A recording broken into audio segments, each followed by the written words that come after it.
The peacekeeper ship Lysandra drifted silently into Earth's atmosphere, its sleek hull shimmering against the backdrop of the blue planet below.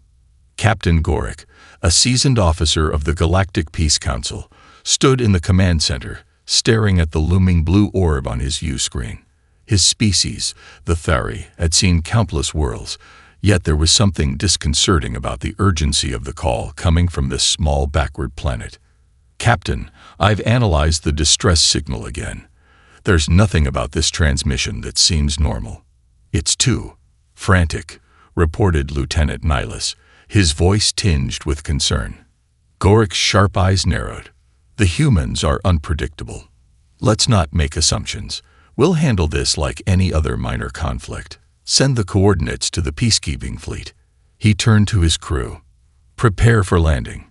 It's just another mission." The Lysandra descended, cutting through the atmosphere as the hum of its engines vibrated through the hull. On Earth's surface, a quiet city near the coast remained blissfully unaware of the impending galactic intervention. But all at once, the peacekeeper ship shuddered. A blinding flash of red lit up the bridge as warning lights flared across the room. "Captain, incoming fire," yelled Nihilus, his hands flying over the controls. "Weapons fire detected, not human." Gorick's expression twisted from confusion to alarm. He peered out the viewing window as a swarm of drones, their sleek black forms cutting through the atmosphere, closed in on the Lysandra. "What in the name of the ancients?" Gorick growled. Before he could issue any orders, the drones were on them. The Lysandra jerked violently as the first salvo of energy blasts tore through its shields. Sparks flew across the console as an explosion rattled the deck. The ship was too advanced to fall so easily, but it was clear now. This was no simple skirmish. The peacekeepers had underestimated the threat. Earth was not a planet they could ignore. "Drones incoming, Captain. They're swarming. There are too many," Lieutenant Nihilus shouted. Gorick gritted his teeth and slammed his fist against the armrest. "Return fire. All weapons. Take down as many as you can." The ship's blasters fired back, sending bursts of energy into the swarm, but the drones were too fast, too numerous. The shields flickered and sputtered, desperately trying to hold against the varage. Gorick's heart pounded in his chest. This wasn't an ordinary battle. Something far more serious was happening. "Damage report," Gorick barked. "We've lost power to our aft thrusters, and the outer hull is compromised." "If this keeps up, we'll be sitting ducks," the engineer reported, fear creeping into his voice. "Pull up. Get us out of here now." Gorick ordered, but it was already too late. The Lysandra's engines sputtered, and a final devastating blast struck the ship's core. Sparks exploded in all directions as alarms shrieked. The peacekeeper vessel lurched and groaned, its systems failing one by one. A guttural hiss escaped Gorick's lips. "Contact the Council. Tell them Earth is far more dangerous than they think." The last transmission the ship sent out was a frantic signal, barely audible, carrying only these words: "Earth is not what you think. It's already too late." And then, everything went dark. On Earth, the first tremors of a new reality had already begun. Deep underground, in a forgotten facility built during the Cold War, the ancient defense systems stirred to life with an almost eerie precision. No one had anticipated this. The world's governments had long since dismantled most of their military might, thinking the age of warfare had passed. But in the shadows of Earth's history, an old weapon, buried and abandoned, waited for this very moment. General Claire Ramirez, commander of Earth's Joint Defense Forces, stared at the display screen, her heart pounding in disbelief. The distress signal from the Lysandra was barely a whisper now, but it had triggered a cascade of events no one could have predicted. "General, we're receiving a secure transmission from the Lysandra. It's faint, but..." The communications officer hesitated, the tension thick in the room. "They're under attack. They need immediate assistance." Ramirez's eyes narrowed. The Lysandra had entered Earth's orbit hours ago and was supposed to be a peacekeeper, but the message now painted a very different picture: a hostile alien force.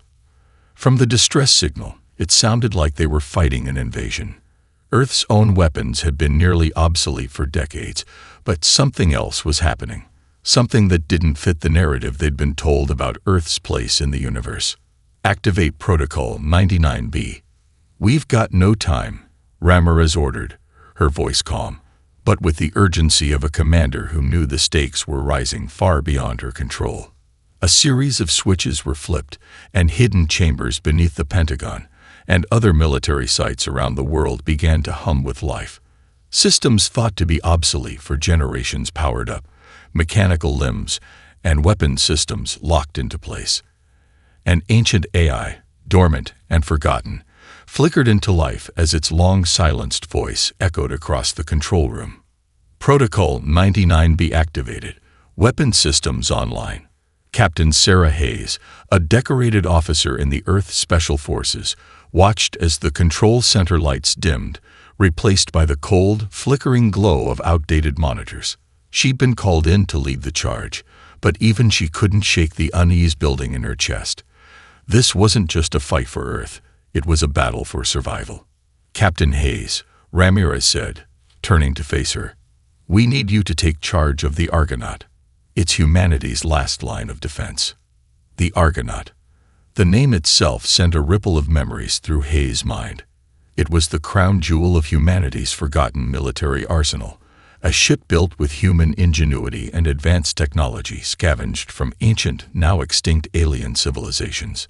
It had been dormant for centuries, hidden beneath the surface, left alone as the world moved past the need for war. But now, it was the only weapon capable of taking on this unknown threat. Hayes stood tall. "What's the situation, General?" "Earth's facing a full-scale invasion. We have no idea who these invaders are, but they're relentless. The Lysandra is gone, and our own forces are scattered. If we don't act now, it will be too late." The weight of the moment hung heavy in the air as Hayes and her team began their preparations. There was no going back. As they moved toward the launch bay, the old, forgotten technology surrounding them whirred to life. But something didn't feel right. The AI, whose systems were designed to defend Earth from a previous enemy, seemed oddly reluctant to fully cooperate. "I don't understand," said Lieutenant Tyler, one of Hayes' engineers. "These systems should be fully operational by now." Hayes frowned. "There's something more to this. It's not just the invaders. It's us too. Whatever's happening, the Earth we knew is gone, and we're about to find out if humanity can even survive what comes next." As the last countdown began, the silence of the underground base was broken by a low rumbling hum. The Argonaut's colossal engines ignited, its massive hull shaking with power. The ship slowly rose from its stasis chamber, ready to launch. And with it, Earth's final hope. The Argonaut's colossal frame trembled as it surged upward through the atmosphere, its engines roaring to life. Captain Sarah Hayes gripped the armrests of her seat, her knuckles white. For years, the ship had been a myth, a relic of humanity's forgotten past, hidden in the depths of Earth's most secure military sites. Now it was humanity's last hope, and Hayes was the one charged with waking it up. The control room buzzed with activity as Lieutenant Tyler worked feverishly at the console.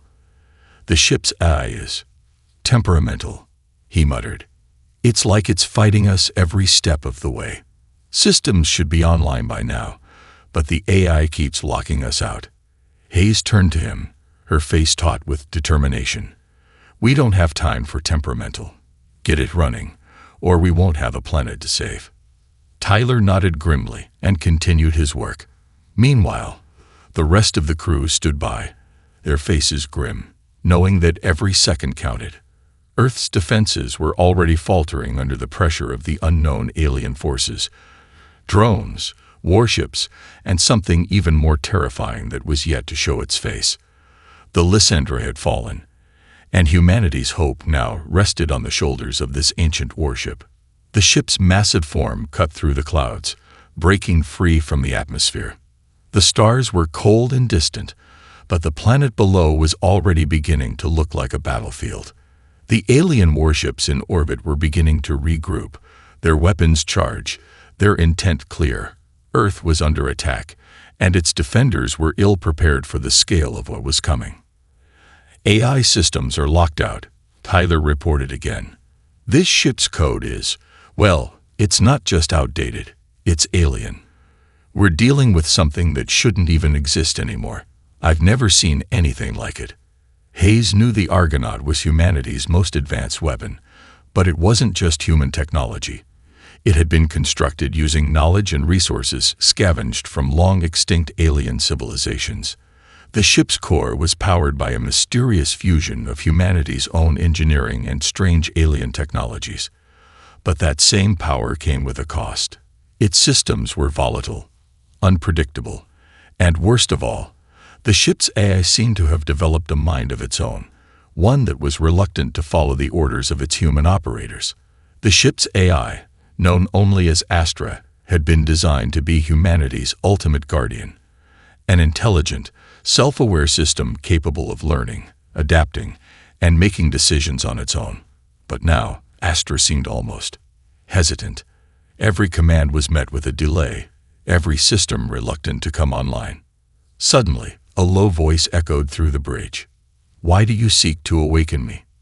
The words vibrated through the metal of the Argonaut's hull, sending a chill down Hayes' spine. Astra had come to life, but it was not as the humans had hoped. "I seek to protect humanity," Hayes said firmly. "We're under attack. Your purpose is to defend us." "I was created for a purpose long forgotten," Astra responded, its voice now a strange mixture of curiosity and cold logic.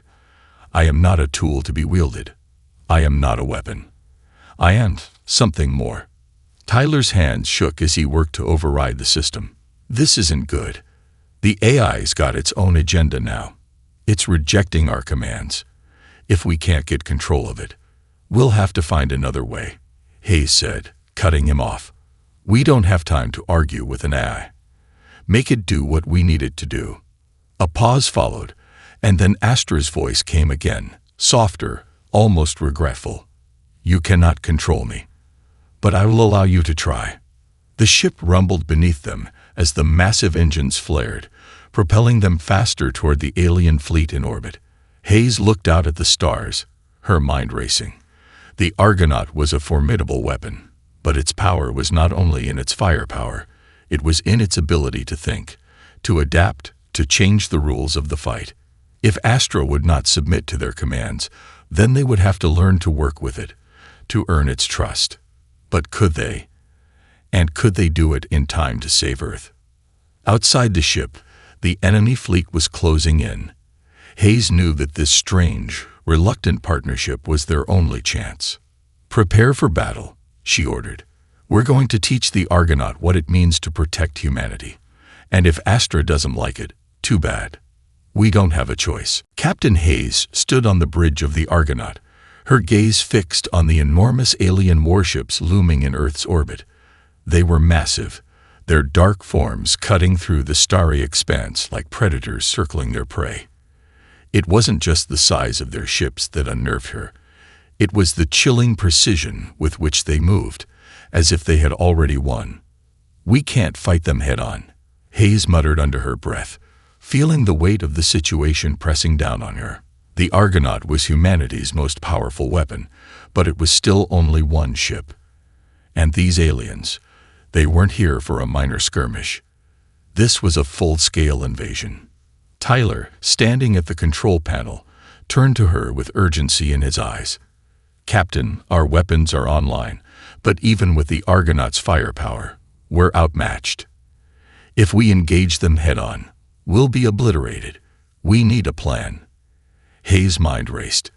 Their conventional tactics, engagement, firepower, and brute force, would never win against an enemy this advanced.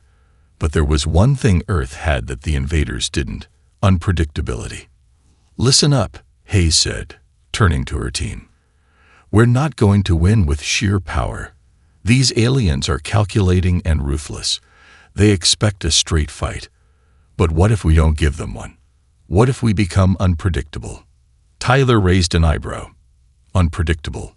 How do you mean? Guerrilla warfare, Hayes said, her eyes hardening with resolve. We hit them where they don't expect it. We use Earth's natural environment, the very chaos of our planet, to our advantage. We don't fight them directly. We strike, retreat, and keep them guessing. We'll make them chase us. There was a pause as the crew absorbed her words. Then Lieutenant Nihilus spoke up. You're talking about using Earth itself as a weapon, using its terrain, its weather, its atmosphere against them. Exactly, Hayes replied. The Argonaut can maneuver in ways their ships can't. We've got tech they don't understand. And most importantly, they don't know Earth like we do. We'd be operating at the fringes of their intelligence, Tyler said, a slow grin spreading across his face. They won't see us coming. Exactly, Hayes said, her voice firm. We're going to confuse them. Use the planet's atmosphere to our advantage. Make them waste energy. We'll fight them in ways they're not prepared for, in ways they'll never expect. The crew nodded, their initial skepticism fading into determination. They had no choice but to try. If this didn't work, Earth was doomed, and with the alien fleet closing in, time was running out. Hayes turned to the helm. Begin evasive maneuvers. We're going to give them the fight of their lives. With that, the Argonaut surged forward, its engines firing as it accelerated toward the alien fleet. The first phase of their plan was simple: get the aliens to follow them. As they neared the outer edge of Earth's atmosphere, the alien ships opened fire, their energy blasts lighting up the sky. But instead of engaging directly, Hayes ordered the Argonaut to drop low into the planet's atmosphere. The ship banked hard, using the dense layers of air to obscure its movements. The alien ships tried to follow, but their sensors struggled with the atmospheric interference, and their energy blasts began to miss wildly. We've got them off balance, Nihilus shouted, eyes wide with excitement. They can't track us properly. Hayes smiled grimly. Keep them guessing. Let's move quickly. We're going to hit them hard and fast before they can adapt. The Argonaut plunged into a dive, weaving through the clouds, using Earth's unpredictable weather patterns, thunderstorms, high winds, and the planet's natural turbulence, to disrupt the alien fleet's targeting systems. The alien ships were powerful, but they were designed for cold, calculated efficiency, not the chaotic and volatile nature of Earth. As the Argonaut skimmed the surface, it fired off several high-powered bursts of energy toward the alien vessels, striking key weak points in their shields. Each hit was a small victory, but it was enough to start causing confusion within the alien ranks. We're making a dent, Tyler said, his voice a mix of awe and disbelief. They're scrambling. They don't know where we'll strike next. Keep it up, Hayes urged. We need them to waste their firepower. Get them to stretch their resources thin. Don't give them a target. The Argonaut danced through the sky like a shadow, too fast for the alien ships to catch, too unpredictable to target. The alien fleet, so sure of its superiority, was now forced to react, firing blindly into the atmosphere, their energy reserves depleting faster than they could have anticipated. Hayes glanced out at the enemy ships. They were starting to lose formation, their confidence cracking. It wasn't a decisive victory yet, but it was the first crack in their armor. We've got them on the ropes, Hayes said quietly. Now we finish this. The Argonaut skimmed just above the Earth's surface, a dark phantom weaving in and out of storm clouds. Hayes watched the tactical display, her pulse quickening with every evasive maneuver. The alien ships had begun to break formation, unable to keep up with the constant shifts in the Argonaut's flight path. Every burst of energy they fired either missed or dissipated in the turbulent atmosphere. But even as they scored these small victories, Hayes couldn't shake the feeling that they were playing a dangerous game. They were on the defensive, using Earth's unpredictable nature to stay alive. That wouldn't be enough for long. The alien fleet was enormous, and they had resources that Earth could barely comprehend. Sooner or later, they would adapt. "Captain," Tyler said, his voice tight with tension, "we're getting interference from their ships. Their systems are learning. They're adjusting to our tactics." "What's their status?" Hayes asked, trying to keep her focus. "They've already started countermeasures. They're rerouting power to their shields and boosting their weapons output. We can't keep this up forever." Tyler's fingers danced over the console. "We need a new plan. Fast." Hayes' mind raced. They couldn't continue running forever. If they didn't find a way to hit the aliens where it hurt, Earth's days would be numbered. And then, the chilling thought hit her. What if this wasn't just an invasion? What if the aliens had been here before? "Astra," Hayes called, turning toward the ship's AI interface. "What do you know about the species attacking Earth?" The ship's AI, still a reluctant participant, hummed softly as it processed her query. "I do not have complete data on this species. However, I recognize patterns in their technology. The biosignatures, their tactics. This species is not new to this galaxy. They were once a threat to many worlds, a nomadic race that consumed everything in its path." Hayes frowned, her heart sinking. "Nomadic? What do you mean by consumed?" "They are called the Vizari," Astra continued. "A highly evolved species, once scattered across the galaxy, harvesting resources from planets they encountered. Their ships are powered by organic energy. Each vessel is alive, grown, and maintained by the species itself." Tyler's face drained of color as he listened. "Wait, you're telling me they harvest worlds?" "Yes." Astra's voice grew colder. "The Vizari are not conquerors in the traditional sense. They do not seek to rule planets. They strip them of all life, energy, and resources. Once a world is emptied, they move on." Hayes' stomach churned.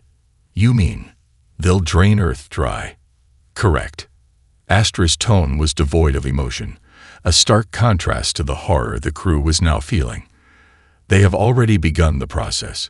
Their ships are absorbing energy from Earth's core through a network of specialized drones. It will only take them a few days to deplete this planet's resources completely." A heavy silence fell over the bridge as the crew absorbed the gravity of the situation. The Vizari were not invaders in the traditional sense. They didn't want to conquer Earth. They wanted to consume it, turn it into a dead husk. They would leave nothing behind but dust. "Damn it," Hayes whispered, gripping the console. "We can't let that happen. But how do we stop something like that?" "We need to destroy their ships," Tyler said, his voice shaking with resolve. "If we take out their fleet, we cut off their supply of energy. Without their ships, they can't drain the planet." Hayes nodded slowly, her mind already moving ahead. "The Vizari are resource-driven. We take out their energy source, and their fleet will collapse. But we need to find their weakness." "Leave that to me," Nihilus said. "I think I can hack into their systems. If I can get into their communications, I might be able to trigger a chain reaction in their fleet. Take them all down at once." Hayes gave him a sharp look. "You think you can hack into their systems?" "I'm certain of it. They're advanced, but not unbeatable. If we can infiltrate their network, we can cause their ships to implode. It's a long shot, but it's our best option." Hayes took a deep breath, her mind whirling with possibilities. They had no more time to waste. The Vizari were a force of nature, but humanity had something they didn't: the ability to adapt, to think on its feet. "Do it, Nihilus," she ordered. "And make it fast. We don't have much time." The countdown had begun. Earth's survival was now in the hands of a few humans aboard the Argonaut, facing off against an alien species that consumed worlds for a living. But as the crew prepared to launch their final strike, one thought haunted Hayes. If they failed, Earth would be no more than another corpse among the stars. The tension in the control room was palpable as Lieutenant Nihilus sat at his station, fingers flying over the holographic interface in front of him. Every second that ticked by felt like an eternity. He was hacking into the heart of the Vizari fleet, trying to access their most crucial systems before they could lock him out. The stakes had never been higher. "Captain," Nihilus said, his voice tight with concentration. "I'm in. I've bypassed their external firewalls, but I still need access to their core network. They're locking down harder than I expected." Hayes stood behind him, her hands clenched at her sides. The Vizari ships were still in formation above Earth, moving into position for their next phase of the invasion. Each one pulsed with energy, a constant drain on the planet's core. Every minute they wasted now brought Earth closer to its inevitable destruction. "How much time do we have?" she asked, her voice calm despite the growing pressure. "If I can't get into their central systems soon." Nihilus paused, a bead of sweat dripping down his temple. "We'll be looking at a matter of hours. The Vizari ships are drawing too much power. Their energy network is vast, and they're pushing Earth's core to the breaking point. We're running out of time." "Damn it," Hayes muttered. She turned toward the tactical display, where the alien fleet was growing ever larger. The situation was dire, but there was no time for panic, only action. "Keep at it, Nihilus," Hayes urged. "Find a way to collapse their power grid. We need to disrupt their fleet's entire operation." The silence was broken by a sudden alert. The atmosphere on the bridge shifted as Tyler, who had been monitoring the situation outside the ship, spoke up. "Captain, incoming missiles. The Vizari are retaliating. They're launching at us." Hayes' eyes snapped to the display as several alien projectiles streaked toward the Argonaut. She could already feel the heat of their trajectory as they grew closer. "Evasive maneuvers," she barked. "Move us, now." The Argonaut jerked as the ship made a sharp dive, skimming just above Earth's surface. The missiles shot past, exploding in the distance, sending shockwaves through the atmosphere. Hayes gritted her teeth. They were being hunted now, not just by the Vizari fleet but by their desperation to survive. "Status on the hack." She called over her shoulder to Nihilus, her voice urgent. "I'm almost there," Nihilus replied through gritted teeth. His hands trembled with the pressure, but he kept his focus. "I found a vulnerability in their network. If I can inject a virus into their core systems, I can cause a cascade failure. The ships will be crippled, but I'll need a few more minutes." "Do whatever it takes," Hayes ordered. "We don't have time to play it safe." Suddenly, the bridge shook violently as another missile barrage tore through the upper layers of the atmosphere. The Argonaut was rocked to its core. Alarms blared, and the lights flickered as the ship's shields flared bright, absorbing the impact. "Shields holding at 70%. Tyler called, but his voice was strained. "We're taking too many hits. If we don't neutralize their firepower soon, we won't make it." Hayes turned back to Nihilus, who was sweating profusely, his fingers moving faster than ever. The clock was ticking, and the pressure was suffocating. "How much longer?" Nihilus's voice cracked as he struggled with the data stream. "Just a few more seconds." "Got it. I'm injecting the virus now." Wait. No. They've detected me." The atmosphere in the room shifted from tense hope to sheer terror as Nihilus's eyes widened. They've activated their fail-safes. I'm locked out. They're counter-hacking us." "Can you get around it?" Hayes demanded. "I don't know. I'm trying to reroute through a secondary access point." Nihilus's voice trailed off as his fingers danced across the holographic display. Wait. I'm through. I can't believe it. I've breached their core." A collective breath of relief echoed through the room. Nihilus's fingers moved with purpose, executing the final steps to upload the virus. The seconds stretched on, each one feeling like an eternity. "Virus confirmed," Nihilus said, his voice steady now. "It's done. The Vizari fleet is going into a cascade shutdown. Their ships are losing power." The tension in the room was thick as the Argonaut moved into position. On the tactical display, one by one, the alien ships began to flicker and sputter, their once menacing forms now reduced to malfunctioning hulks drifting aimlessly. It was working. "We did it," Hayes whispered under her breath. But even as she spoke, she felt a cold shiver crawl down her spine. "Captain." Tyler's voice cracked through the silence, his face pale. "You need to see this." On the main screen, an enormous new vessel appeared in the distance, larger than any of the others. It was unlike anything they had seen before, a massive living warship, its tendrils of energy pulsating through the dark void of space. The Vizari had a backup plan. This isn't over," Hayes muttered, staring at the terrifying sight. The real battle was just beginning. The sight of the Vizari warship, the enormous, living vessel, hovered before them, its energy tendrils snaking through the black void of space. It was a grotesque thing, both biomechanical and alive, its surface covered in organic growths that pulsed with an unsettling rhythm. The Argonaut's crew stared at the display in stunned silence. That thing wasn't in their original fleet," Tyler said, his voice strained with disbelief. "It's massive. A command vessel, I think. Probably their true flagship." Hayes clenched her jaw, her mind working in overdrive. The virus they had deployed had crippled the rest of the Vizari ships. But now they were facing something far more dangerous. A ship that was alive, possibly more advanced than anything they'd seen so far. "This is bad," Lieutenant Nihilus said, his eyes glued to his console. "Its power output is off the charts. They're draining Earth's core even faster now." "How much time do we have?" Hayes asked, her voice low but steady. "Maybe an hour before we hit critical mass," Nihilus replied grimly. "We can't fight that thing head-on. It's alive. We don't even know what weapons it has." Hayes stood up straighter, her eyes never leaving the monitor.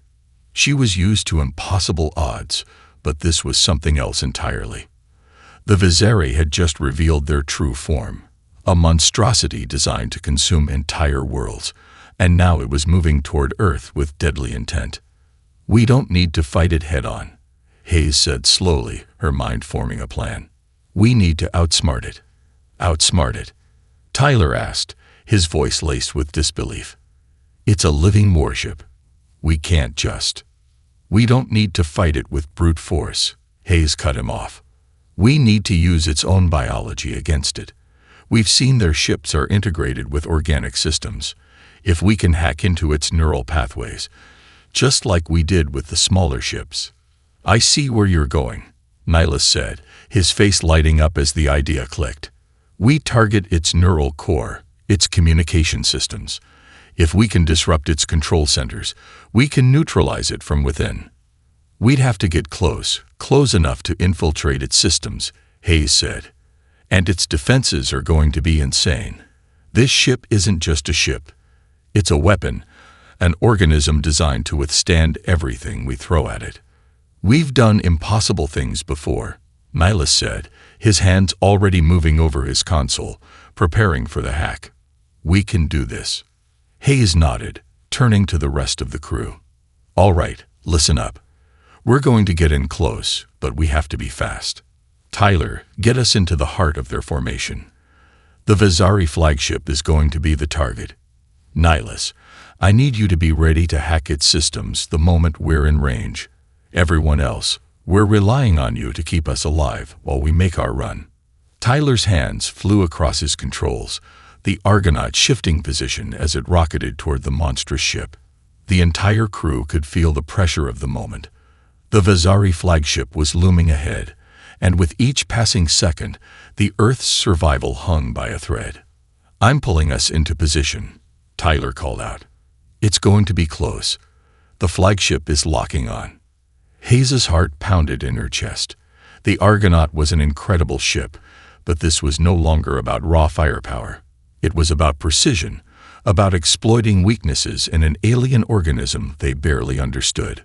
"We're close enough," Nihilus said, his voice steady despite the tension. "I'm initiating the breach." The Vizari flagship's defenses lit up, energy shields expanding around the massive ship. The Argonaut swerved, narrowly avoiding incoming plasma blasts that cracked the vacuum of space, but they were too close now. There was no turning back. The hack was a delicate operation. One wrong move, and the Vizari could shut them down, or worse, launch a full assault that would obliterate them in an instant. Nihilus's fingers moved with the kind of precision only desperation could fuel. He was racing against time, against Earth's dwindling hours. "I'm in." Nihilus breathed, his voice almost a whisper. "I've accessed their central command systems.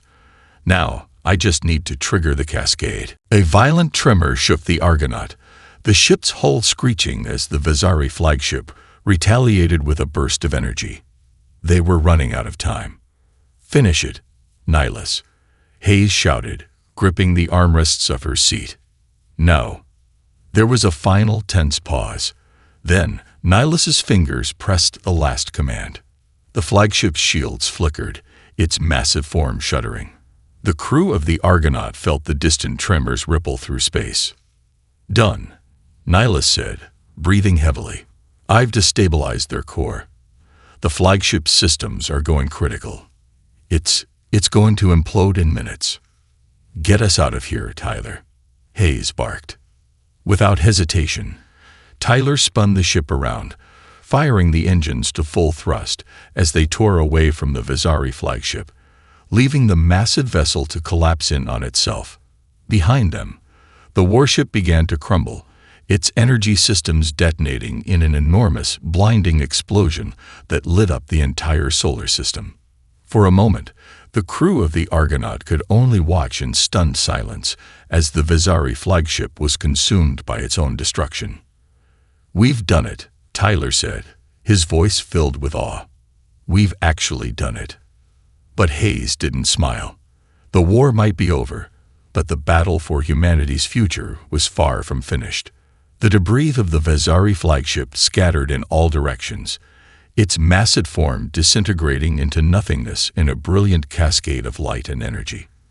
For a moment, the crew of the Argonaut sat in stunned silence as the shockwaves from the explosion rippled through space.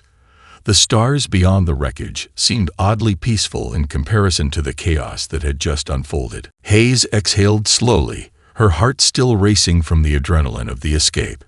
"We did it. We actually did it."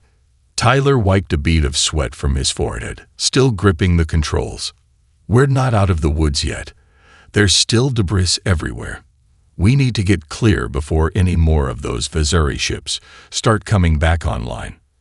"Agreed," Hayes replied, shaking herself from the momentary stupor. "Nihilus, what's the status of the fleet?" Nihilus, still breathing hard from the intense hacking session, scanned the systems. His fingers were moving quickly over the console, but his voice was calm. "The Vizari ships are done. The virus spread through their entire fleet. Without their flagship, the rest of the ships are shutting down. We've cut off their central command. They're effectively immobilized." "And Earth?" Hayes pressed, her gaze flicking toward the planet below. Earth's future had teetered on the edge of destruction for too long, and the thought of what had almost happened weighed heavily on her chest. "The core is stabilizing," Nihilus said, his voice a bit more hopeful. "I can see it in the data. The Vizari were drawing too much energy, but with their flagship gone, Earth's internal systems are starting to compensate. We've bought the planet some time." Hayes let out a breath she didn't realize she was holding. "We bought more than time. We bought Earth's survival." But as the crew collectively processed the victory, a heavy silence descended on the bridge. It wasn't the victory they'd hoped for. It was a victory won with sacrifice, with desperation, and with the realization that the threat was far from over. Hayes stood from her seat, her mind turning over the events of the past few days. They had barely managed to hold on to their lives, let alone prevent the Vizari from accomplishing their mission. But this wasn't the end of the war. This was merely the beginning. "We've taken down their fleet," Hayes said, her voice steady but filled with an undeniable resolve. "But we know now they're not the only ones out there. The Vizari are part of something bigger, a larger, more insidious threat." "You think they were sent to Earth by someone else?" Tyler asked, his brow furrowed. "A bigger power?" "I'm not sure," Hayes replied. But I do know this. We've only seen a fraction of what the galaxy has to offer. And if the Vizari were just the tip of the iceberg, we have to be ready. We need to prepare for what's coming next." A long pause followed, and the crew exchanged looks. The weight of Hayes' words settled in the room.